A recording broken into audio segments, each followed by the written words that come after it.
E no programa de hoje vamos falar sobre um tema impressionante: cirurgia cerebral acordado. E para isso recebemos o neurocirurgião Dr. Felipe Guardini. Muito obrigada por estar aqui novamente conosco. Boa noite, Pamela. Boa noite, Carlos. Obrigado por me receberem aqui. Vamos falar de um assunto muito interessante que impacta na nossa sociedade matogrossense e cuiabana, mas que cada vez mais nós temos condições de estar par a par com grandes capitais e outros países do ponto de vista de tecnologia e de competência técnica. Perfeito. Campelo, normalmente a gente vê essas cirurgias acordadas em grandes centros, né? E hoje em dia, Cuiabá, Mato Grosso, isso já é uma realidade, né? Doutor, seja muito bem-vindo aqui. Eu fico feliz em a gente conversar e apresentar essas tecnologias aqui no estado de Mato Grosso. Outro dia a gente estava falando também de transplante, que também Cuiabá e Mato Grosso também está entrando nessa seara. E eu fiquei extremamente curioso, a gente estava até conversando aqui nos bastidores sobre como que se dá e por qual motivo que aconteceu essa cirurgia acordada com uma moça de Pedra Preta, né? Isso, então, seja muito bem-vindo, vamos conversar sobre o funcionamento do cérebro, os motivos que levaram a essa cirurgia acordada e se é possível, são as pessoas que são propensas a isso. Legal, Campelo, a pergunta é interessante. Então, neurocirurgia, abrir cabeça é uma coisa que a gente tem que ter muito critério para indicar, né? A gente, no consultório, sempre buscamos alternativas para não indicar cirurgia. Porque o procedimento neurocirúrgico é como desarmar uma bomba. A indicação neurocirúrgica, ela tem que ter base sólida, justamente porque a gente expõe o paciente a uma demanda altamente arriscada, né? Então, o hospital tem que trazer condições de excelência, a equipe, o médico deve ter treinamento de excelência, os materiais devem ser da melhor qualidade possível, né, Carlos? Então, quando que a gente indica, falando mais de cirurgia acordada, são poucos os casos que têm a necessidade, né? E o pessoal sempre pergunta, mas não tem dor na hora que está operando? A gente não faz ela 100% acordada. A gente induz o paciente, ele dorme, para a gente fazer o quê? Anestesia na pele. Depois que a gente abre a pele, a gente abre o osso, abre o envelope do cérebro chamado dura mater. Nesse momento que o cérebro está exposto, aí sim o anestesista reduz droga e o paciente acorda. Para quê? Para justamente a gente testar a área da motricidade, mas principalmente a área da fala, da linguagem, né? Importante lembrar, Carlos e Pamela, que o cérebro ele não tem receptor de dor. Não. Então, por isso que é possível remover cérebro com o paciente acordado. Apesar de não ser frequente, é possível. É uma tática, é uma estratégia cirúrgica para reduzir o quê? Dano, reduzir efeito colateral. Pensa no cérebro como uma região cheia de regiões perigosas. A gente sabe mais ou menos onde elas estão, baseados na ressonância e nos estudos que existem, né? Mas a cirurgia acordada, ela tem essa finalidade. O paciente, na área de linguagem, por exemplo, estando acordado, então a gente consegue mapear a área da fala através de pequenos estímulos elétricos. O paciente vai conversando, né? Tem um neurologista examinando ele no intraoperatório contínuo, e conforme o paciente vai conversando, e eu vou dando estímulo em conjunto com o neurologista, onde o paciente interrompe, fala... Detecta que aquele ponto é o ponto... É isso. A gente sabe que tem um potencial área importante, né? Eloquente, que a gente fala, e aí eu tenho pequenos marcadores que eu coloco em cima, justamente porque é o início da neurocirurgia. Eu estou apenas mapeando o córtex para saber onde que eu tenho eloquência, uma área perigosa, justamente para reduzir, dirimir a chance do paciente sair no pós-operatório sem fala e sem movimentar o corpo, que é o que a gente não quer. Então, é basicamente isso, através de estímulo elétrico na superfície do cérebro, no córtex, a gente consegue definir, mapear para que, por exemplo, se eu tenho uma área da fala aqui e um tumor próximo, eu tente retirar o máximo de tumor e eu tente não mexer na região que traz a habilidade e a fluência para o paciente no pós-operatório e ter um pós-operatório satisfatório, né? O senhor trouxe uma informação também que, dependendo do idioma, pode estar localizada a fala em determinados pontos diferentes do cérebro, é isso mesmo? Pode, Carlos. Existe ressonância funcional que auxilia a gente nessa dinâmica também, mas a linguagem ela é salva em áreas físicas que podem ser iguais, mas também podem ser diferentes, interessantemente. Olha só, como que funciona o cérebro humano. É complexo. E aquela questão quando fala assim, olha, o lado esquerdo domina o lado direito do corpo, é isso mesmo? Então, a gente sabe que a área da fala, especificamente, em mais de 95% dos pacientes, ela se localiza do lado esquerdo. Nessa região próxima aqui, a região temporal mais alta. Fica bem nessa região aqui. Então, nessa questão da fala, da motricidade que o senhor falou, dos braços e tudo mais, então o senhor mapeia tudo isso antes de o senhor começar, propriamente dito, a cirurgia. No caso dessa moça, era o que ela tinha? Ela tinha uma lesão chamada cavernoma, que é uma malformação de vasos que existe no cérebro e que, eventualmente, a gente precisa retirar. Só que o caso dela estava muito próximo da área da fala. Então, como a gente não consegue ter certeza, só olhando por ressonância, se aquela região que está o tumor, ela pode ser a área da fala, ou ela está muito próximo da área da fala, esse foi um caso que nós utilizamos dessa tecnologia para mapear a superfície do córtex e entender que, no caso dela, a área do tumor estava do lado da área da fala. Ou seja, depois que eu mapeei a área da fala, eventualmente a gente até bota o paciente para dormir novamente, para ser mais confortável, né, para o próprio paciente. E aí a gente consegue remover grande parte, maioria, sempre que possível, do tumor, de maneira segura. Tanto que o pós-operatório dela foi satisfatório, ela não evoluiu com alteração de fala, obviamente de motricidade também não, porque a motricidade é uma região mais alta, como a gente conversou, mas é um artifício que ele não é corriqueiro, mas ele também pode ser utilizado na cirurgia de Parkinson, por exemplo. Parkinson é uma outra dinâmica que a gente faz com o paciente acordado em algumas etapas da cirurgia, justamente para a gente definir se a motricidade ela está adequada conforme o núcleo que nós pensamos, né? Se o paciente não tem alteração visual, de fala, de motor também, se ele melhora, né? O Parkinson, apesar de seguir um princípio parecido, a gente faz, na verdade, uma liberação motora através de uma lesão inicialmente e depois a gente gera corrente elétrica ao longo do tempo. Mas ele também se enquadra numa cirurgia acordada, numa wake surgery, que a gente fala, né? Nesse momento, a paciente, nesse caso, ela está acordada, ela é submetida a algum estímulo para falar, para se movimentar, doutor? E ela acordada, ela não sente nada, como o senhor falou, o cérebro não tem essas terminações nervosas. Ela tem uma fixação na cabeça, com pinos, que a gente faz anestesia local, né? Mas durante o procedimento que eu preciso identificar e mapear, a gente tem um colega neurologista na sala junto, mas fora do campo, para fazer estímulo verbal, auditivo e fazer testagem neuropsicológica com a paciente. Então a gente está junto, a gente se vê, né? É um time, né? E a gente ouve o paciente. Então eu vou falar, eu vou estimular aqui com tantos miliamperes.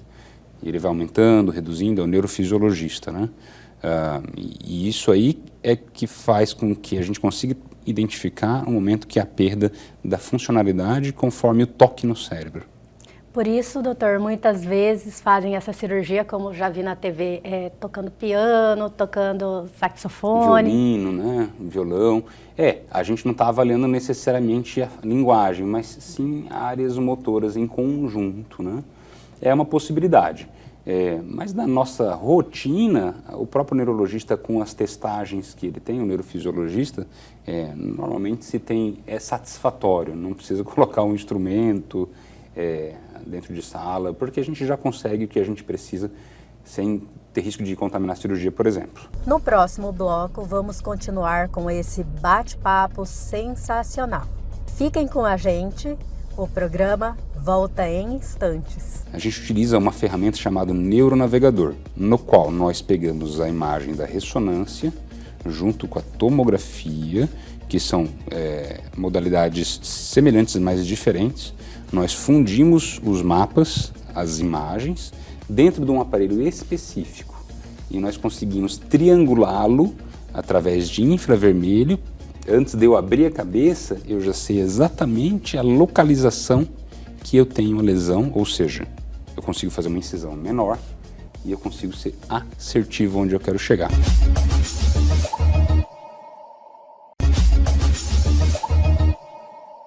Voltamos para mais um bloco com o Dr. Felipe Guardini. Doutor, e para chegar nessa cirurgia, como que foi a preparação da clínica, a sua preparação, a preparação da equipe? Porque eu acredito que foi um planejamento todo para chegar nesse momento, para decidir, vamos fazer. Sim, é uma pergunta boa, Carlos. Então, primeiro de tudo, a gente tem que estar confiante de que o procedimento vai trazer um benefício para o paciente. Na medicina sempre tem que ser assim. A gente tem, sempre que possível, ter número, que é a medicina baseada em evidência, de que eu vou submeter o paciente a um risco, mas eu, ao mesmo tempo, vou trazer um benefício para ele. É numérico a decisão, né? Na maioria das vezes. Então, no caso específico dessa moça, ou em outros casos, são lesões tumorais, né? Que a gente precisa, de alguma maneira, fazer a remoção. Então, quando está próximo da área da fala, aí a gente vai indicar e planejar. O planejamento, pessoal, ele é muito interessante, porque ele também é auxiliado pelo GPS cerebral. A gente utiliza uma ferramenta chamada neuronavegador, no qual nós pegamos a imagem da ressonância, junto com a tomografia, que são modalidades semelhantes, mas diferentes. Nós fundimos os mapas, as imagens, dentro de um aparelho específico e nós conseguimos triangulá-lo através de infravermelho, que nem bomba que cai no Iraque, só que a gente faz na cabeça. Ou seja, antes de eu abrir a cabeça, eu já sei exatamente a localização que eu tenho a lesão, ou seja, eu consigo fazer uma incisão menor e eu consigo ser assertivo onde eu quero chegar. Porque no cérebro, nem sempre a lesão está aflorada, né? Na superfície, né? E isso é uma dificuldade que a gente tem de identificar quando não temos navegação, quando não temos tecnologia. Com a neuronavegação, o chamado GPS cerebral, eu consigo saber, antes de cortar a pele, falar, opa, está exatamente no local que eu pensei. E no intraoperatório, quando ele é mais fundo e eu tenho que entrar no cérebro, ele também me auxilia a chegar no ponto exato da lesão, sem causar problema na região vizinha. Porque diferente, por exemplo, de um braço, que se der algum problema na mão, eu corto o braço. Eu corto. Bom, não é, mas vive-se. O cérebro ele é diferente, é aquilo que a gente conversou, é um campo minado. Então tem que estar tudo bem estudado, bem estrategiado. O que auxilia a gente nessa programação? Obviamente que a experiência médica, o treinamento médico em cirurgias demandantes. Depois, tecnologia, GPS, em sala, neuronavegador, monitorização neurofisiológica, equipe de anestesiologia bem treinada e briefing pré-operatório para a gente entender o que a gente vai lidar, como que a gente vai fazer. O paciente tem que ter um psicológico também para lidar com isso. Essa era uma dúvida que eu tinha, doutor, se todo mundo está apto a realizar uma cirurgia assim, acordado. Né, porque existe a ansiedade das pessoas, né, e ela pode ter, porque acorda e ela está naquela situação, você automaticamente sabe que sua cabeça está aberta. Isso. Pode existir algum pânico, né? Pode existir pânico. Então, a gente tem um critério psicológico pré-operatório que tem que ser analisado também. Os pacientes que têm pânico, doenças psiquiátricas graves, demência, são candidatos que a gente não costuma indicar esse tipo de procedimento, porque o paciente precisa estar entendido, ter uma certa resiliência à dor, a uma situação que ele vai ficar parado. A paciência daquele tempo que ele vai ficar. Paciência do tempo que a gente está trabalhando para entender. Mas, Pamela, a maioria das pessoas que a gente precisa indicar costumam reagir de maneira satisfatória, né? Porque existe uma conciliação no pré-operatório, né? Minha e da família. Fala, olha, gente, a proposta é essa, os riscos, os benefícios e outras alternativas são esses.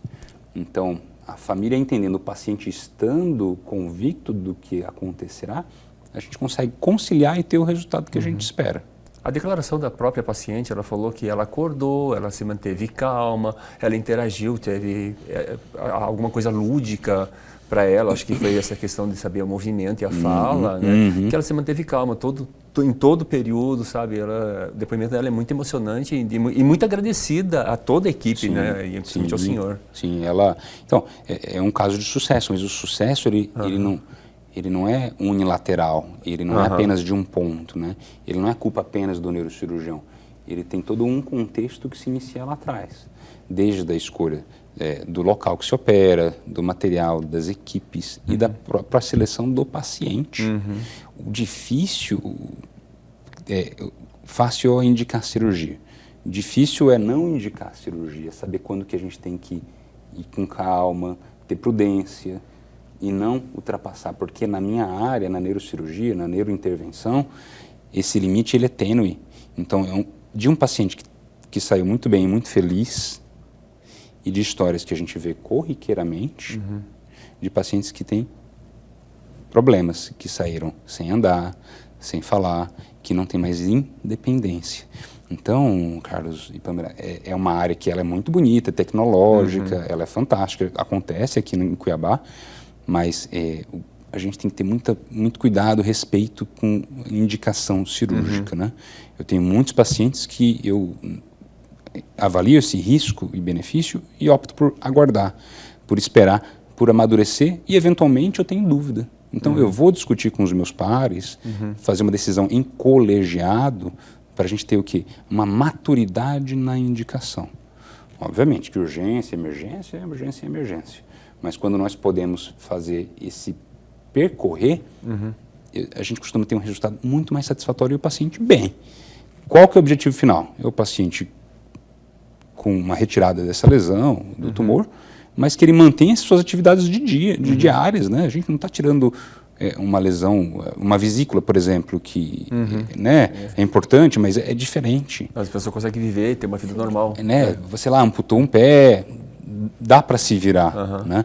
A gente está falando do instrumento, que é o instrumento mais importante do ponto de vista cognitivo, de planejamento, de tudo, de habilidade nossa, né? É um paciente que, sei lá, apresentava TV, hoje em dia ele não consegue mais apresentar TV, tem dificuldade de fala, tem a síndrome do homem estrangeiro, que a gente conversou anteriormente, fala uma coisa esquisita, ninguém consegue entendê-lo, né? Então é um paciente que ele não consegue se readequar, voltar para a sociedade. É perigoso, né? Então tem que ter todo esse contexto, esse cuidado na hora de indicação para a gente fazer o quê? Reentregar o paciente para a sociedade, que é o objetivo médico. E o cérebro ainda é uma coisa assim, que ele ainda tem um lado místico dele, eu não sei se a palavra certa é mística, tem um lado ainda que a gente não consegue entender exatamente como funciona na sua totalidade para ter certeza que é dessa forma, né, doutor? Com certeza. A gente tem áreas, a gente retira várias áreas que não têm eloquência, que não são importantes. E o paciente vive. Você tem que saber o que você está fazendo, né? Mas a gente consegue tirar muitas áreas do cérebro que não fazem uma falta clara para o trabalho, para a dinâmica de sociedade. Mas pequenos pontos é que nem uma mina. Você tem um campo grande, não faz diferença nenhuma. Pisou no local errado, você tem sequela. Mas eu concordo com o que você disse. A gente estudando, enfim, estando atualizado, a gente tem muitas dúvidas ainda. Ainda tem um mistério. Isso é importante para o profissional saber que eles entender o próprio limite e ter dúvida. Existem situações que até a própria pessoa tirou alguma parte do cérebro, o cérebro se readequou para aquela pessoa, ela voltou a ter os movimentos e assim, vamos estudar esse caso para ver o que aconteceu com essa pessoa, né? Muito particular, né? Uma coisa para aconteceu com ela, pronto, vai acontecer com todo mundo. Não, é isso. Existe uma neuroplasticidade que nem sempre a gente consegue prever. Então, por exemplo, teve um AVC, ficou sem andar. Daqui a 9 meses, que é o tempo que se espera, o paciente pode voltar a andar. Depende muito de cada indivíduo. É a mesma coisa que uma performance física, uma fisiologia, um metabolismo. Mesma coisa do cérebro, Carlos. Por isso que a gente tenta com essas tecnologias? Evitar ao máximo a lesão no local que é perigoso. Para a gente evitar a reabilitação. O ideal é esse. Entrar numa neurocirurgia, sair sem reabilitação. Esse é o ideal. Mas que existe, que a gente não sabe de tudo. Obviamente, a gente tem um monte de coisa que a gente não sabe. Tem coisas que a gente faz esperando um resultado, mas o caminho a gente não entende totalmente. E muitas vezes na medicina. Acontece o resultado, né? Medicina. Isso é interessante. E é interessante também, Pamela, o doutor falar isso, porque muitas vezes a gente vê a notícia sair, ela é muito, vou usar o termo sensacionalista, cura do câncer. Sim. Exatamente. E a gente não para pensar nas pessoas que estão com câncer, muitas vezes, opa, cura, eu quero. Aí vai ver lá, ainda é um estudo, ainda está em análise, ainda foi um pedacinho que não tem assim, a sequência, o protocolo correto para fazer isso, né? E eu recebo, né? Eu tenho um WhatsApp, né? Então a família me manda, né? Por exemplo, teve uns anos atrás que tinha uma cura para demência, né? Surgiu uma história de que colocava um estimulador e curava a demência. No final das contas, era um braço de um estudo que falava da possibilidade de melhora cognitiva, mas é o que você falou, Carlos. Isso aí se espalha, a notícia se espalha de uma maneira que traz uma falsa notícia, né? Então, isso tem que tomar cuidado mesmo. O chip do Elon Musk aí que está prometendo milhares de coisas. O chip do Elon Musk, ele é interessante, Carlos. Eu não sei exatamente como funciona na sua totalidade, eu sei que ele é inserido por equipe híbrida, através do neurocirurgião em sala, mas de um braço robótico. A gente não tem robótico em neurocirurgia, a gente não ajuda ainda, né? Mas pelas notícias que a gente consegue ter contato ainda hoje, e existem perspectivas interessantes a longo prazo. Existe um caminho a percorrer. Existe um caminho a ser percorrido, não, sem dúvida. Mas existe, a gente coloca eletrodos para melhorar Parkinson, para melhorar a dor, isso a gente já consegue. Mas eu vou dizer que daqui, sei lá, uns 20 anos, olhando para trás, a gente ainda vai ver o quanto engatinhando a gente estava. A gente vai pensar assim, como que eu fazia isso, né? Isso. E saber agora as tecnologias. Mas, doutor, mas para Cuiabá, chegar a essa tecnologia em Cuiabá, né? Quem começou esse projeto? Como para chegar aqui? Agora temos, eu não sei se tem os equipamentos específicos, o senhor deve ter uma especialização específica para chegar nisso, o senhor e toda a equipe. Como que chegou isso em Cuiabá? Quem pensou lá atrás, assim, ó, vamos trazer isso aqui para Cuiabá? Então, lá bem atrás mesmo, Carlos, a gente tem medicina baseada em evidência, que são estudos que se fazem, existe uma suspeita clínica. Eu acho que A mais B é igual a C, beleza, é um teorema, né? Um axioma, né? Então vai se testar isso, é que nem o GPS que a gente utiliza, que nem mesma coisa que a gente conversou isso. Lá atrás teve todo um conjunto de ideias que levou a uma resultante com evidência de que isso traz o melhor desfecho clínico, né? Agora, trazer para os locais que a gente está é uma demanda que ela não é governamental, infelizmente, poderia ser uma estratégia de governo de trazer as melhores. Privada, né? É isso, né? É planejamento, né? Eu tive parte do meu treinamento no Canadá, então lá eles fazem isso, eles entendem o que é melhor para a população, então eles vão estrategiando, né? Aqui no nosso país depende muito do profissional e da própria história do profissional, né? Onde ele treina, com quem ele treinou, né? Então eu sempre almejei buscar os melhores exemplos, né? Então hoje eu replico e tenho a minha maneira de replicar dos bons exemplos que eu tive durante a minha formação, mas depende muito do profissional mesmo para a gente ter essa dedicação do compromisso, né? Isso. Os hospitais, falando assim, todo mundo fala, hospital em Cuiabá, tudo ruim. Pode não ter uma Copenhague dentro, né, assim, mas na minha rotina cirúrgica eu tenho meu microambiente no qual eu sei onde o paciente vai, com quem que ele vai, onde ele faz exame de imagem. Eu tento recriar o que eu aprendi lá fora para eu ter uma melhor assertividade.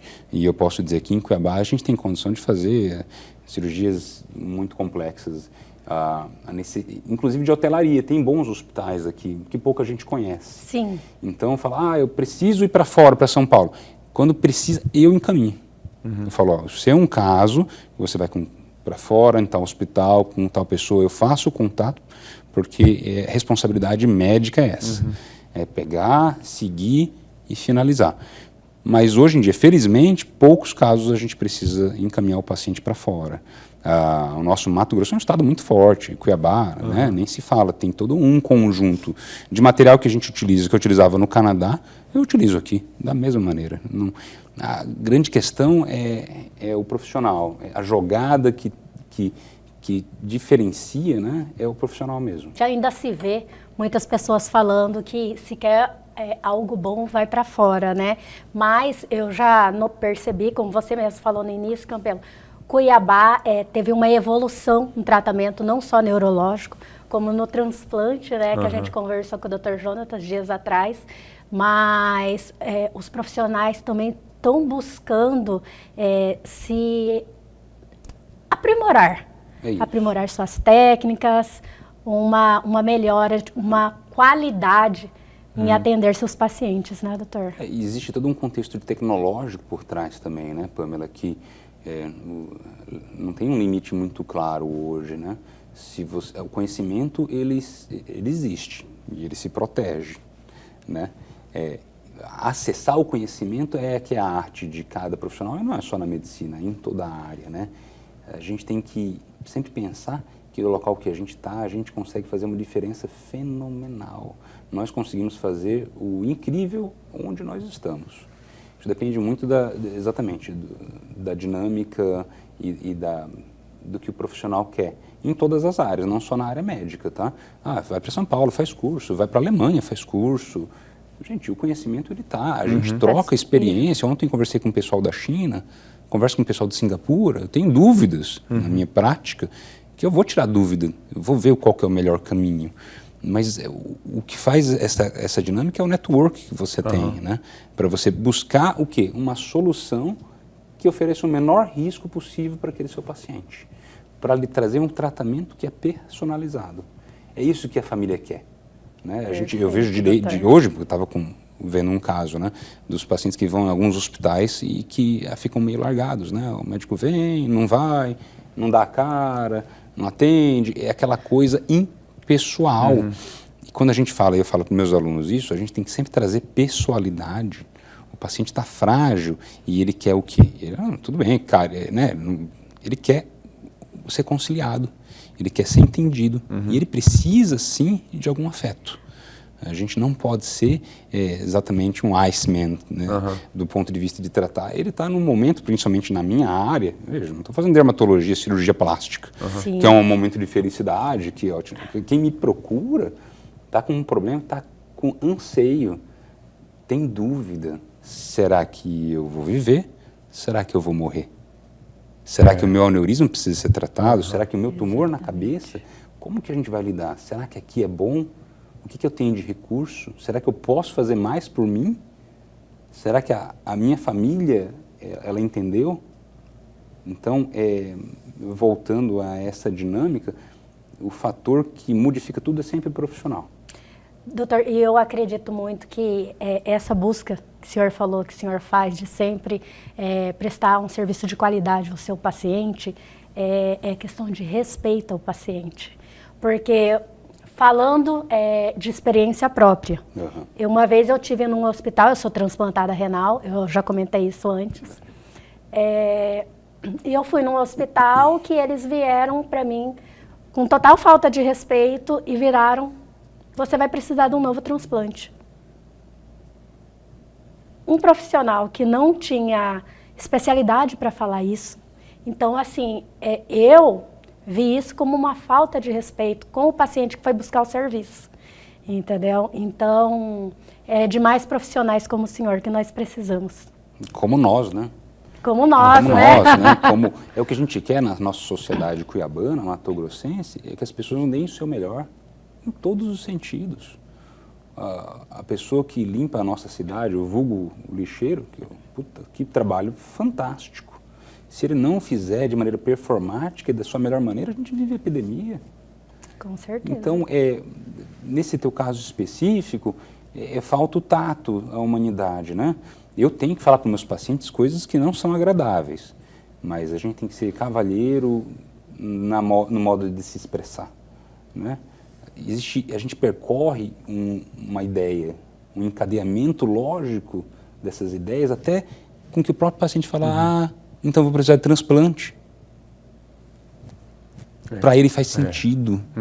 Não assim, você precisa de transplante, senão você vai morrer. Pois é, tem a forma de falar, de passar a informação, né?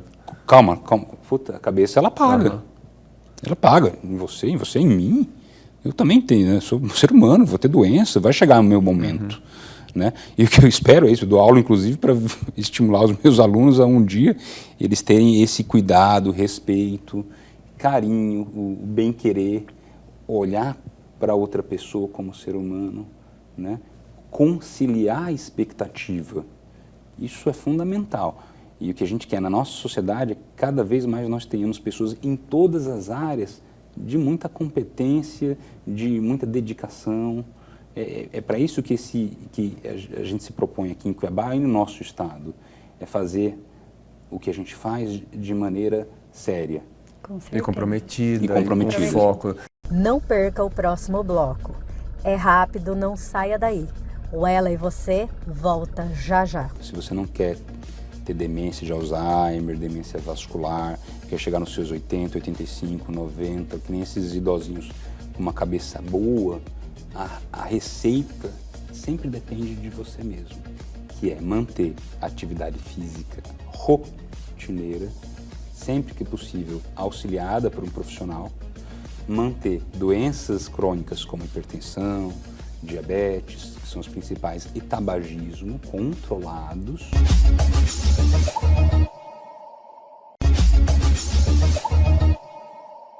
Continuamos aqui com esse bate-papo sobre cirurgia neurológica com o Dr. Felipe Gordon. A medicina ela tá evoluindo, tecnologia, o conhecimento, tudo mais, mas a postura também, por exemplo, dos últimos tempos para cá a gente ouve falar muito da medicina paliativa, né, que é um conforto no fim da vida. Eu fico pensando assim, poxa, na época que a minha mãe faleceu, eu não tinha conhecimento disso, mas se eu tivesse conhecimento eu teria proposto isso para minha mãe, né? E hoje a gente vê muito, então a gente percebe que as pessoas podem ter mais humanidade, né? Eu não sei se a expressão correta é essa, doutor, com a medicina paliativa. A medicina paliativa, que é uma área fenomenal, ela é muito mais conciliativa do que a medicina em si apenas. É fazer o quê? É fazer entender o limite que se tem entre investir no paciente e trazer conforto para uma doença que a gente já sabe o desfecho e que a gente não consegue mudar. Então, o médico paliativista, que é uma super área, que está em ascensão, Deus Pai, que tenha muito em Cuiabá isso aí, para ajudar as outras áreas, inclusive. E os médicos se apaixonam, né? Quando você vai falar com o médico paliativo, ele está apaixonado. É isso. Tem que ter o brilho no olho, Carlos. Se não tiver brilho no olho, eu falo para meus pacientes, eu vou, não tá, será que é bom? Eu falo, olha, eu não conheço, mas se você confia no seu sentir, se você se sentir bem, se tocar você segue. Porque a gente não costuma seguir o que a gente sente. E aí a gente fala mais tarde o quê?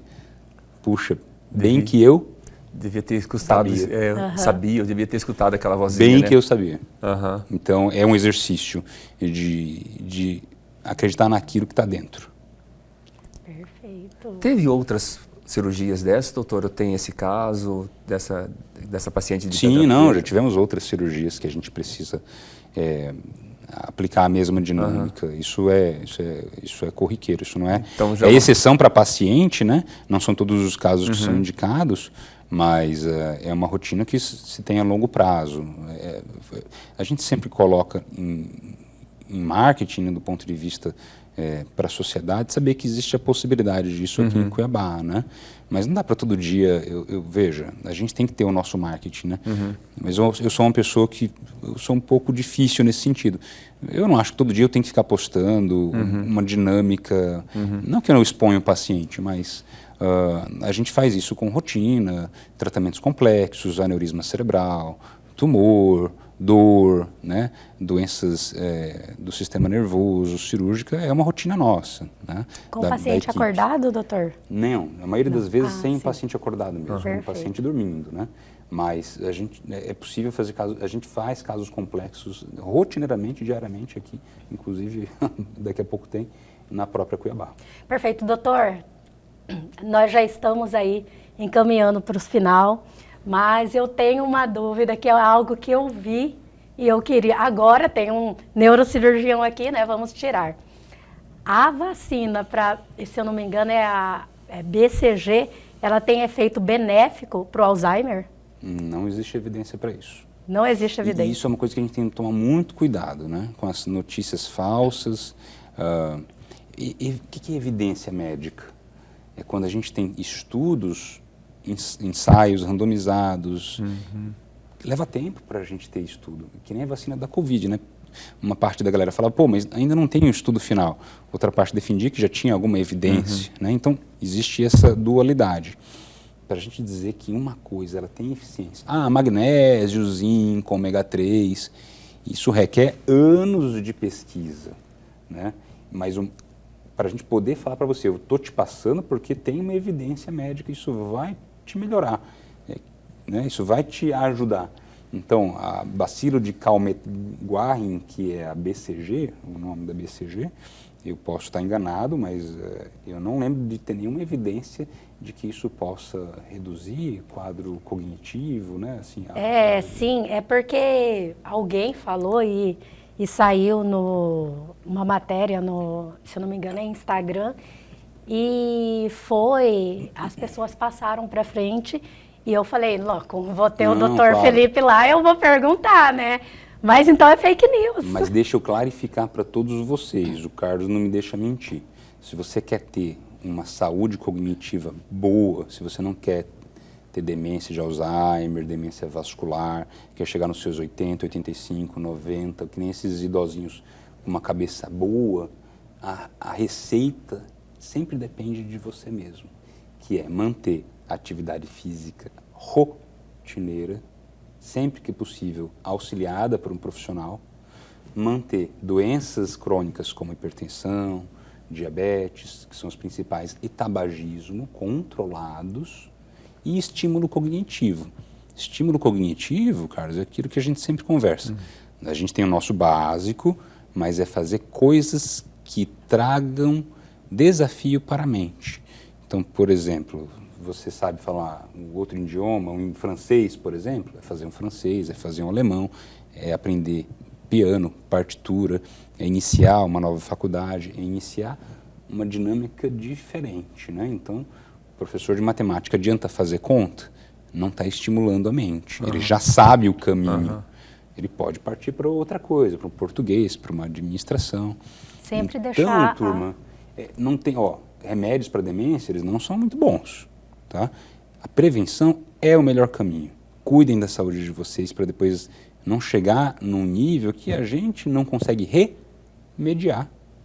Remédio. O remédio remedeia, né? Então, atividade física, pessoal, fundamental. Fundamental. Cuidem. Estímulo cognitivo e hábitos, né? Alimentar e controlar doenças crônicas. Não tem outro caminho até esse momento. E assim, quando eu falo de atividade física, muitas pessoas aqui na nossa região já colocam empecilho por conta do calor, por conta da fumaça. Mas eu falo, são escolhas. São escolhas. Ou você vai escolher lá na frente ficar tomando remedinho, pílulazinha. Um monte de remédio. Um monte. Ou você escolhe readequar a sua rotina e colocar atividade física. É possível, sim. Eu falo para meus pacientes, faça atividade física, procure e não volte em mim. O resultado é seu. O meu ortopedista fala, Campelo, você é um cara diferente, porque as pessoas da tua idade chegam aqui com problema para ficar em pé. Né? Você chega aqui para ver como é que você pode fazer para correr melhor. É uma exceção. Exceção, realmente. Os meus idosos, eu vejo exceções. Faz atividade, sempre a mesma pergunta. Faz atividade. Não faz. Eu dou uma caminhada ali. Não, isso não é atividade física. Isso é manutenção do hábito que você já tem. Né? A atividade física ela é diferente. Mas uma coisa que eu sempre dou um detalhe para eles é que a dopamina que a gente libera no cérebro quando a gente faz uma coisa gostosa, como come uma coisa gostosa, a gente tem que tentar achar uma coisa que seja apaixonante na atividade física para que nos motive a no dia anterior já estar o quê? Acelerado, pensando na manhã como que vai acontecer, que nem você. Você corre, você já está no dia anterior, já está, eu já estou organizando onde que eu vou correr. Quando a maioria dos pacientes eles vão apenas para a academia e eles acabam não se encaixando numa coisa que seja prazerosa. Ou seja, fazer uma coisa que não é prazerosa tem tempo para dar errado. Com Tem que certeza. Então, é isso, ter um bom profissional de educação física, um treinador, alguém que instrua e que mostre o lado dopaminérgico da coisa, que faça o encantamento, aí a gente tem o quê? Certezas. A gente acerta no ponto. Também e é um paciente que mantém.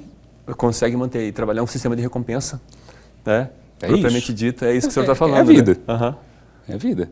Que não seja docinhos, snacks, né? Tudo isso que a gente tem que é mais fácil ter dopamina, né? Ser gostoso, TV, celular, tela. Isso também estimula a dopamina, mas não traz benefício algum quando a gente fala de doença crônica, de prevenção de demência, aneurisma cerebral, que tem muito a ver com tabagismo. Então, não tem segredo, pessoal, além da própria meritocracia. Mas eu vou falar uma coisa para o senhor. Por exemplo, eu gosto de comer, né? Mas se eu sei que eu comer, eu vou voltar a minha barriga, que eu não quero ter mais ela na minha vida, né? Aí eu pratico atividade física. É isso. Né? Então, eu pratico atividade física, eu penso assim, agora eu vou poder comer. E come. E como. Bom. E dica de passagem, como muito mais do que eu comia antes. Você faz uma compensação do cabelo. É um sistema de recompensa que a gente trabalha. Mas tem um equilíbrio. Isso é Exato. importante. Jogada equilibrada. Isso é importante. Né? Se a gente não mantém pontos, não adianta ser 8 nem 80. Desanda. Isso é fundamental. O senhor mesmo falou, a pessoa que não pratica atividade física e a pessoa que pratica atividade física intensa estão propensas a ter os mesmos problemas de saúde. É isso aí. Equilíbrio. A vida, quem anda no equilíbrio chega mais longe, como você sabe, né? Exatamente. O maratonista que sai acelerado, ele vai parar lá na frente. O cara que vai muito devagar, ele não acompanha a tropa. No final das contas, Campelo e Pamela, é isso. É a gente manter bons hábitos de vida. É o que vai trazer menos doença, mais saúde, tem que ir menos em médico. Né? Perfeito, Campelo. E todo profissional da saúde que passa por aqui fala a mesma coisa. Atividade física. Atividade física. Equilíbrio, né? Exatamente. Atividade física é um ponto, assim, fundamental. Os meninos que trabalham aqui, o Maurício mesmo, ele já falou assim, ó, a próxima corrida de Reis eu já estou motivado, vou estar lá, dá tempo de treinar. Tem que treinar, tem que se dedicar. Exatamente. É isso, é maturidade. Exatamente. Perfeito. Legal. Mais alguma dúvida, Campelo? Porque todas que eu tinha, você conseguiu tirar direto com o doutor. Olha, Pamela, de dúvidas a gente tem. Eu acho que eu teria que trazê-lo aqui para tirar muito mais, porque eu nem falei do tinnitus, né, que eu tenho, né, que nem conversei nada com ele, mas uma outra oportunidade a gente pode conversar. Com certeza. Legal. Doutor, mais uma vez, muito obrigada por o senhor ter dado um tempo, né? Porque a minha dúvida, como eu sempre falo, a minha dúvida é a dúvida do Campelo, do telespectador, e o senhor sempre aqui para nos sanar, né, as dúvidas. E ainda mais com uma retórica, uma oratória de fácil acesso, né? Que muitas vezes a gente para com profissionais assim, fala assim, não, esse aqui é do direito, não, esse aqui é da informática, esse aqui é do futebol. Começa a falar os idiomas específicos de cada área. O senhor apresentou uma oratória que pode chegar até nós de uma forma mais simples, de uma forma mais humanizada. Parabéns por todo o seu trabalho. Conciliar. A gente tem que falar na mesma altura. No intraoperatório, a gente tem que ser o melhor. Mas socialmente, a gente tem que estar no mesmo ponto do paciente, da sociedade. E eu agradeço a oportunidade, Campelo e Pamela. Fico à disposição de vocês. Perfeito, doutor. E o Ela e Você de hoje fica por aqui. E você, nosso telespectador, querido, querida, pegue a câmera do celular, aponte para o QR Code que está aí, vá direto no nosso canal no YouTube, é gratuito, se inscreva, ative o sininho, você vai poder assistir essa entrevista que está lá e muito conteúdo super especial esperando por você. Boa noite e até amanhã.